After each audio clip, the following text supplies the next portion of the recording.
Eu vou fazer o seguinte, irmãos, porque eu tô vendo que tem um conteúdo aqui que eu acho que eu não vou conseguir estar passando, né? Eu quero passar bem detalhado, ainda que a gente tenha duas aulas aqui, mas a gente estuda com mais cautela, né? Porque a gente só vai estudar uma vez mesmo no curso, cada livro, então vamos um pouquinho mais com detalhes aqui, tá? Vou passar para vocês agora uma divisão do livro, né? Eu tô falando dessa primeira parte, tá? A gente está falando do capítulo 1 ao capítulo 6, são as experiências pessoais de Daniel. Então, do capítulo 1 ao capítulo 6, eu vou passar para vocês agora uma divisão do livro, tá? De capítulo a capítulo. Então, esses 6 capítulos eu vou dar aqui, né, um título para que vocês possam entender melhor, tá? Aí, qual é a recomendação? Agora não dá para fazer isso, né? Para que vocês depois peguem o livro de Daniel, e isso que eu vou passar para vocês, o que vocês fazem? Por exemplo, aqui, ó, do capítulo 1, do verso 1 até o 21. Então, essa é a primeira divisão. Capítulo 1, verso 1 até o 21. Vocês escrevam assim: a determinação de Daniel de seguir as leis de Deus, tá? Então, a determinação de Daniel de seguir as leis de Deus, tá? Do capítulo 1, a partir do verso 1 até o verso número 21. Então, vocês anotando isso, depois, com calma, vocês vão pegar a Bíblia e vai ler do capítulo 1, do verso 1 até o 21. E aí vocês, com esse título em mente, vocês já vão ter essa compreensão, tá? Então, vou dar para vocês essa divisão e vocês façam a leitura depois. Vocês não vão gastar muito tempo fazendo isso, irmãos.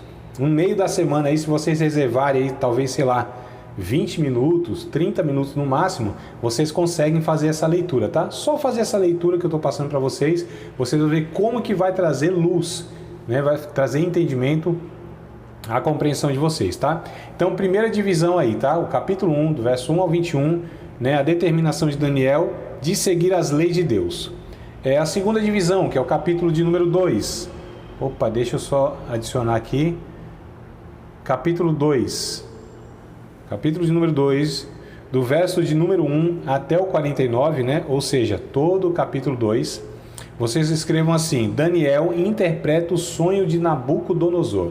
Daniel interpreta o sonho de Nabucodonosor. O nome bonito para pôr no filho, né? Nabucodonosor. Já pensou, irmão? Do jeito que os crentes né? Que só escolhe o nome bíblico. Duvido nada que tem um filho de crente aí, um pequenininho, ou Nabuquinho, Buquinho, não sei o apelido que põe depois, que é o nome para chamar dá até preguiça. Então, capítulo 2, verso 1 ao 49, tá? Daniel interpreta o sonho de Nabucodonosor. Do capítulo 3, né?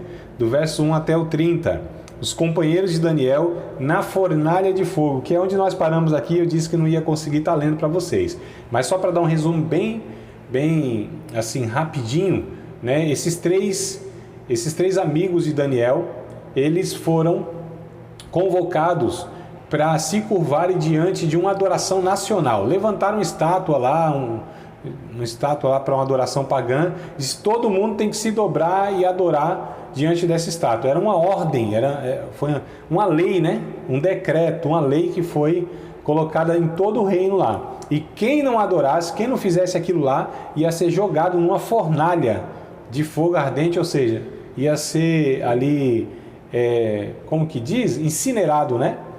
E aí, eles não fazem isso, não, vamos se dobrar a isso não. A gente precisa lembrar, irmãos, que o que Deus estava fazendo com Israel, eu falei com vocês isso nos 2 livros anteriores, Jeremias e Ezequiel. Deus estava levando esse povo para o cativeiro, e esse cativeiro serviu para curar o povo de Israel sobre a idolatria.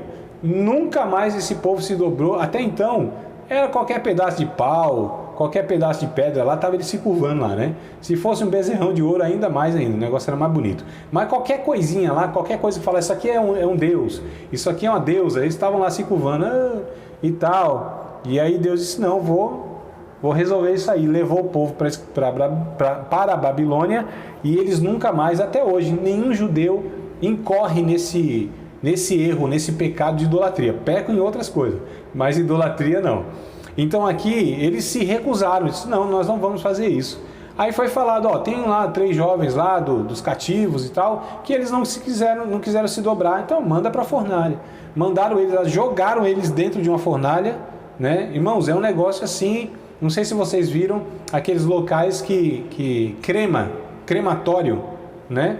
Onde você coloca o corpo do defunto lá e, assim, em questão de poucos minutos, aquilo vira cinza, não tem mais nada.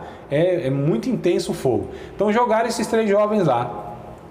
Quando for dar uma olhadinha lá, diz pro cara assim, vai lá ver se eles morreram. O cabra que foi olhar, ele foi fulminar, o fogo lambeu, deu uma lambida nele, né? O fogo deu uma lambida nele assim, que o cabra se queimou todinho, morreu. O cabra que foi olhar. Só pra gente perceber de como era mesmo um negócio muito intenso o fogo. E quando um outro olhou lá, de longe, disse, não, rapaz, você jogou 3, mas tem 4, né? E o quarto que tem lá é semelhante aos filhos dos deuses. Olha que coisa linda, irmãos. Deus possivelmente envia, né, algum ser celestial, não sei exatamente, né? A Bíblia não deixa claro. Alguns comentaristas dizem que é o próprio Filho, o próprio Cristo, que se manifesta e está com aqueles meninos ali, com aqueles rapazes, melhor dizendo, enfim, eles não sofrem nenhuma queimadura. A Bíblia diz que nem cheiro de fumaça havia na roupa deles. É isso que a Bíblia relata, literalmente, né? Só para ver como Deus é quem controla, como Deus é quem preserva. Pode ser em contexto de perseguição, de dificuldade que for. Ninguém toca naquele que Deus decide que não vai ser tocado, irmãos. Olha que coisa linda. Se os crentes aí, o pentecostal já está ali dando glória. Os demais ainda não chegaram, não. Mas é bem por aí mesmo, né?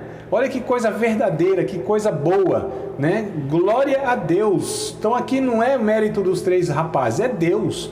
Deus é glorificado nesses atos, nesses relatos históricos aqui. Então isso que eu acho maravilhoso. E aí chama esse rapaz e diz, então não tem jeito, segue a vida de vocês aí. Alguns perguntam assim, mas e Daniel? Por que Daniel não foi também convocado? Daniel se curvou? Não, Daniel possivelmente não estava nem naquela região, né? Possivelmente estava, lembra que eu falei que ele era enviado pelo rei para entrar em contato com outros povos, outros reis e tudo mais? Então possivelmente nessa ocasião Daniel não estava, e se estivesse com certeza também não ia se dobrar, né? Então a gente vê o capítulo 3, capítulo de número 4, vamos lá? Capítulo de número 4, do verso 1 até o 37, Daniel e a conversão de Nabucodonosor.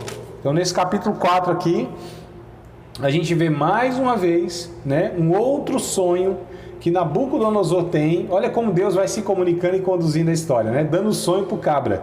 Então o cabra sonha assim e ele fica perturbado e tal.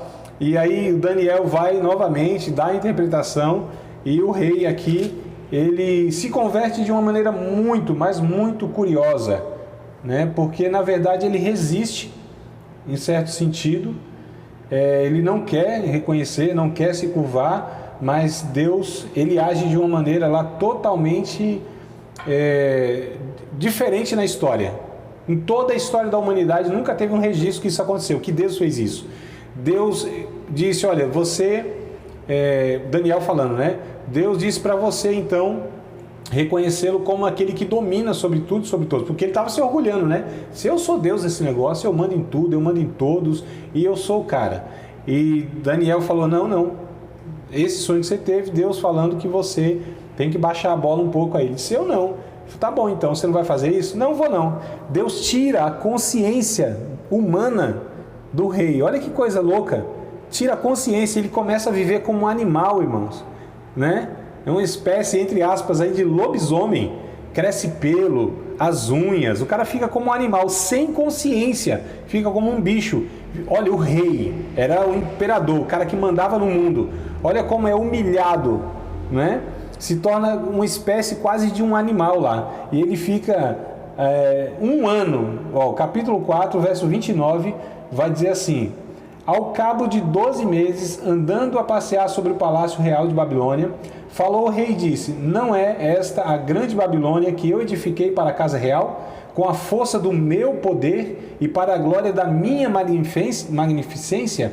Verso 31. Ainda estava a palavra na boca do rei, ou seja, ele ainda estava falando isso, quando caiu uma voz do céu: a ti se diz, ó rei Nabucodonosor, passou de ti o reino, e serás tirado dentre os homens, e a tua morada será com os animais do campo, far-te-ão a comer erva como os bois, e passar-se-ão 7 tempos sobre ti, até que conheças que o Altíssimo tem domínio sobre os reinos dos homens e os dá a quem quer. Então, depois que Daniel fala que ele não aceita, passa 12 meses, 1 ano, isso acontece na vida dele.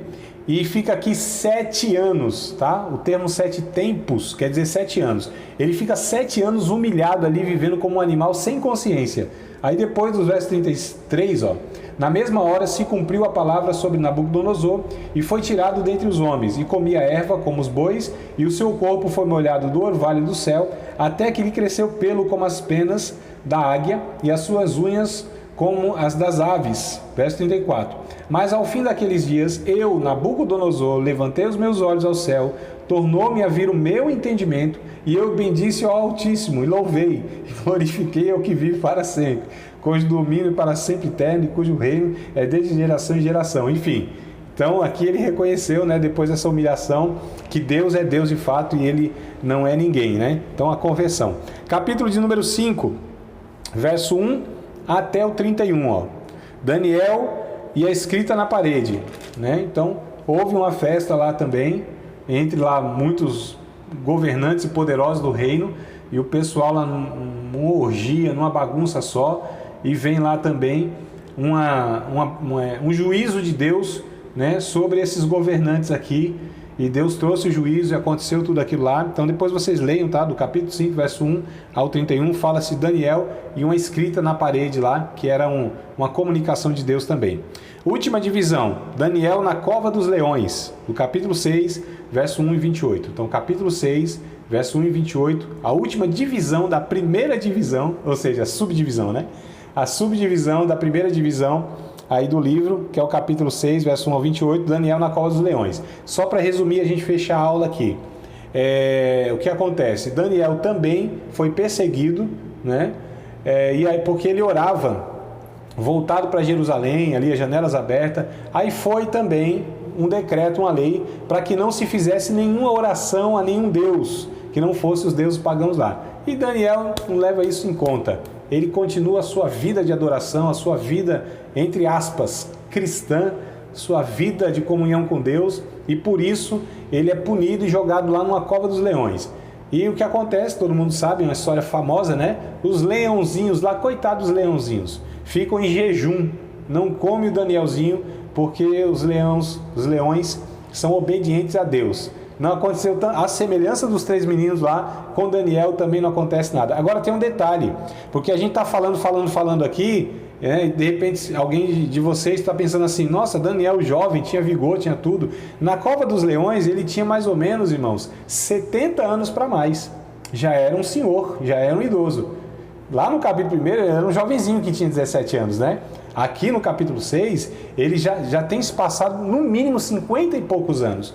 Então ele está em torno aí de 70 anos aqui quando ele é jogado na cova dos leões, só para a gente entender. Olha só, é uma história, é uma vida de serviço e adoração a Deus, né? A gente está falando aqui, a história de Daniel não é uma coisa que aconteceu em 1 ano e poucos meses. A gente está falando aqui de uma vida toda, como eu disse no começo. Foi levado jovenzinho lá, em torno de 17 anos, e ele passa os 70 anos no cativeiro, né? Então toda a sua vida. Só para a gente entender todo esse cenário aqui, tá bom? Você acabou de participar de mais uma aula de um dos nossos cursos do Seminário de Teologia, Vida Cristã, Palavra da Vida. Espero que tenha te abençoado, não só alargado o seu conhecimento teológico, mas que tenha também atingido o teu coração, para que você possa a cada dia mais reproduzir a vida de Deus nas suas relações cotidianas. Se você ainda não é aluno oficial de um dos nossos cursos, se inscreva aqui no contato que vai aparecer do WhatsApp. Também nos siga nas redes sociais, se inscreva no nosso canal, compartilhe à vontade e Deus te abençoe.